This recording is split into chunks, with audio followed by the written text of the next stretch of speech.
SIT കേസുകളിൽ ജാമ്യം നേടിയ പത്മകുമാറിന് ഇനി ED കുരുക്ക്. CPM നേതാവും തിരുവിതാംകൂർ ദേവസ്വം ബോർഡ് മുൻ പ്രസിഡന്റുമായ പത്മകുമാറിനെ ED ഉടൻ ചോദ്യം ചെയ്യും. ക്രമക്കേടുകളിൽ ഉണ്ണികൃഷ്ണൻ പോറ്റിക്ക് പത്മകുമാർ എല്ലാ ഒത്താശയും ചെയ്തുവെന്നാണ് പ്രത്യേക അന്വേഷണ സംഘം കണ്ടെത്തിയിട്ടുള്ളത്.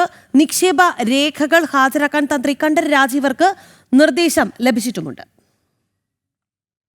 SITയുടെ കട്ടിളപ്പാളി കേസിലും ദ്വാരപാലക ശില്പ കേസിലും പ്രതിയായ പത്മകുമാറിന് സ്വർണ്ണക്കവർച്ചയിൽ കൃത്യമായ പങ്കാളിത്തമുണ്ടെന്നും മുഖ്യ സൂത്രധാരൻ ഉണ്ണികൃഷ്ണൻ പോറ്റിക്ക് സ്വർണ്ണപ്പാളികൾ കൊടുത്തുവിടാൻ എല്ലാ ഒത്താശയും ചെയ്തതായുമാണ് SIT കണ്ടെത്തിയത്. ഇതുമായി ബന്ധപ്പെട്ടാണ് EDയും പത്മകുമാറിനെ ചോദ്യം ചെയ്യാനൊരുങ്ങുന്നത്.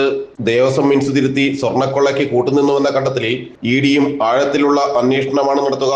തീരുമാനങ്ങളെല്ലാം ഭരണസമിതിയുമായി ആലോചിച്ചാണ് എടുത്തിരുന്നതെന്നും ഒറ്റയ്ക്കൊരു തീരുമാനവും എടുത്തിട്ടില്ലെന്നും പത്മകുമാർ മൊഴി നൽകിയിരുന്നു.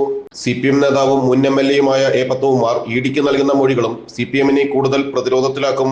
ഇന്നലെ ED ചോദ്യം ചെയ്ത് വിട്ടയച്ച തന്ത്രി കണ്ഠരര് രാജീവരുടെ സാമ്പത്തിക ഇടപാടുകളിൽ കൂടുതൽ വ്യക്തത വരുത്താനും ഒരുങ്ങുകയാണ് ED ആവശ്യപ്പെട്ട ചില നിക്ഷേപങ്ങളുടെ രേഖകൾ തന്ത്രി ഹാജരാക്കണം. ജനം, കൊച്ചി.